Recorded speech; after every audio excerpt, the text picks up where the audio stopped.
Saif al-Islam, thank you very much for joining us here on RT. Thank you. Well, in 2008, you were welcomed in London. Tony Blair embraced your father. You received your PhD from London School of Economics. And now, just 3 years on, you're a media villain, targeted by NATO missiles in your own country, split by civil war. Why do you think has your fate turned so violently? It's a good lesson for everybody, for us and for others. We heard, we got messages from many countries, and we heard many news from Iran, North Korea, saying, this is your mistake, Libyans. You give up your weapons of mass destruction, you stopped developing long-range missiles, you became very friendly with the West, and this is the result. So, what does it mean? It means this is a message to everybody, that you have to be strong, you never trust them, and you have to be always on alert, because those people, they don't have friends. Over one night, they change their mind and they start bombing us. And the same thing could happen to any other country. Talking about mistakes and lessons, what would you have done differently? One of our big mistakes that we stopped, we delayed buying new weapons, especially from Russia. It was a big mistake, by the way. We delayed that. And we delayed building a strong army because we thought that we will not fight again. The Americans, the Europeans are our friends. We will not fight again. Not to build a strong and modern army was a big mistake, because we thought that we solved our problems, and now we are a peaceful country, and no WMD anymore, no Lockerbie, no more relation, we do business. The Libyans said this, it was our mistake to be very tolerant with our enemies. So now everybody is blaming me that it's because of you, because you were tolerant, you were nice with everybody, and now you brought all the enemies from abroad to Libya, and this is the result. You are charged by the International Criminal Court with designing, quotation, a state policy aimed at deterring and quelling by any means, including by the use of lethal force, the demonstrations of civilians against Gaddafi's regime, which started in February 2011. Does such a policy exist? Come on, they accuse me of killing people. Everybody knows, even the rebels themselves. They're not accusing me of using force or killing, because I'm not in the army, I'm not in the government. So for me to be responsible for killing people, it was a big joke. Second joke, that the people who died at the beginning, 159. Most of the people died when they attacked military sites. And this would happen anywhere in the world. In Russia, in America, in France, in Germany, in Italy. If people in the street move towards a military site trying to steal ammunition or arms, the military will prevent them. And this is what happened in Benghazi. Who were these people? Later on, we found out that most of them, they belonged to an Islamic groups. But it was too late at that time. Direct question, did you or your father order the army to kill protesters? Of course not. This number one, no. Second, my father called the General Abdel Fattah. He's in Benghazi now. He's one of the leaders of the rebels. He called him, and I called him. And the calls are recorded. We told him many times, don't use the force with people. He told us, but they are attacking the military sites. It's a very difficult situation. Who did order? Nobody ordered. Nobody.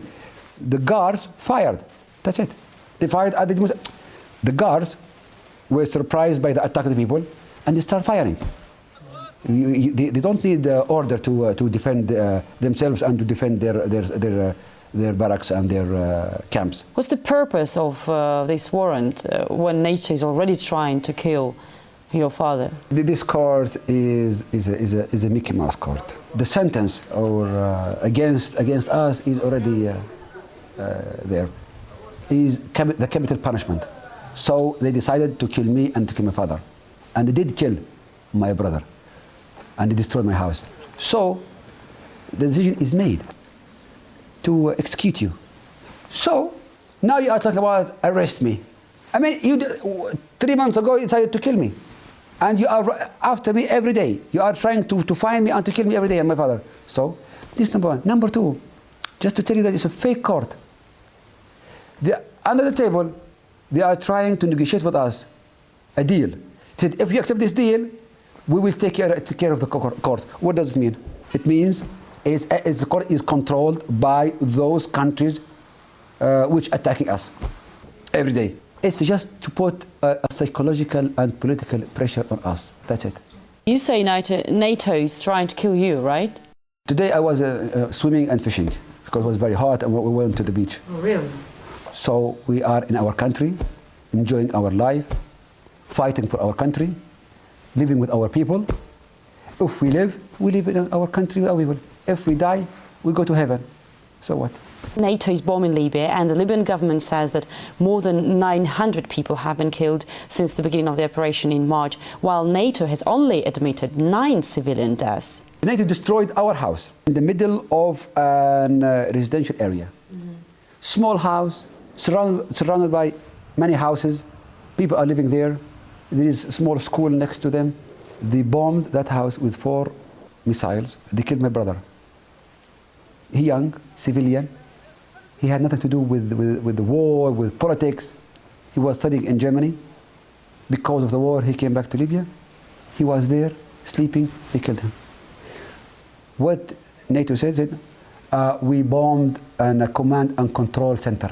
What command and control center? It was a 2 bedrooms, kitchen, living room, small house. Just to give you an example from my family, let alone many other examples. 1 week ago, they hit the house of a friend of my father.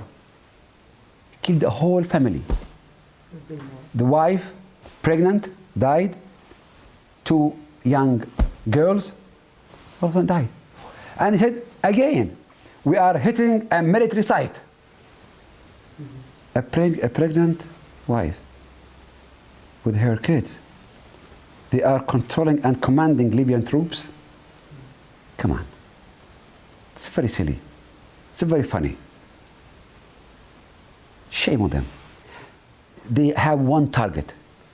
This country is a piece of cake. Rich, full of gas, oil, and we have more than $100 billion deposits abroad.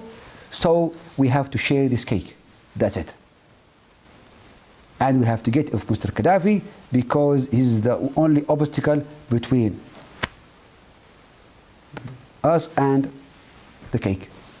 It's as simple as that. But there are some people saying that if Gaddafi goes, the fighting will stop. Stop? Of course not. Because their goal is not Gaddafi. Their goal is to control Libya. Is to control Libya. This is the target. And the Libyans will not allow them to do that. So the fight will continue. What do you think about media war? Who's winning this war? At the beginning, they won.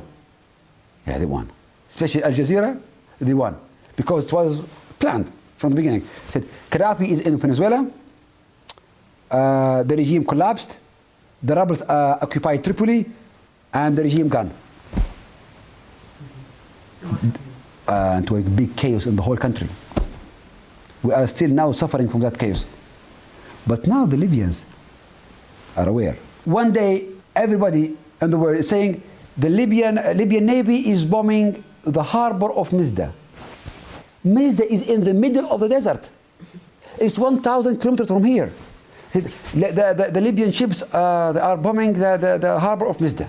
Excuse me, what's this? The Security Council issued their resolution against Libya because of a fake media report saying that the Libyan Air Force is bombing civilian districts in Tripoli and killing 7,000 people. We've started with the past, let me finish with the future.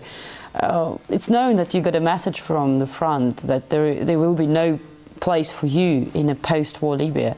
And with this ICC warrant arrest, you are a wanted man abroad. So realistically, where do you go from here? Who? You. Well, many people are angry with me, and they are right, because they said that the head of rebels, they were my friends.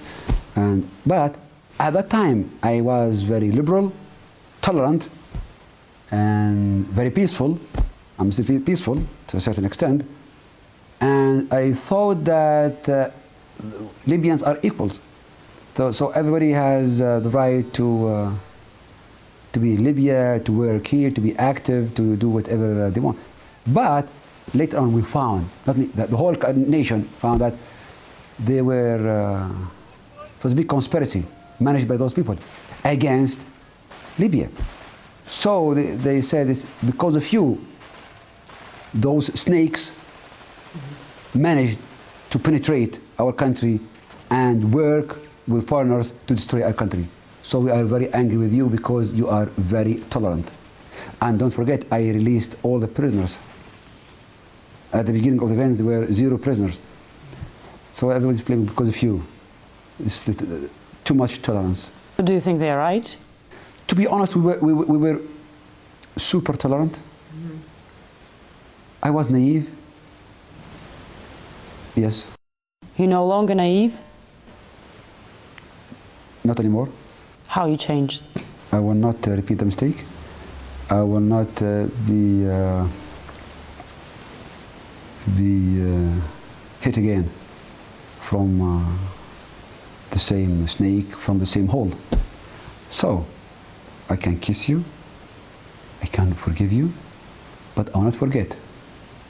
So, what you have done is going to be in our mind for a long time. And every move, every step will be calculated according to that experience. When all this nightmare will be over, how do you think? Listen, NATO and rebels, both are in a hurry. They want to finish as soon as possible because they are hungry, they are tired, they want to share the cake. Mm-hmm. It's like, for them, Libya is like fast food, like McDonald's, fast. Because everything should be fast. Fast war, fast airplanes, fast bullets, fast victory. But we are very patient because we are in our country. It's our country. We live here, we die here.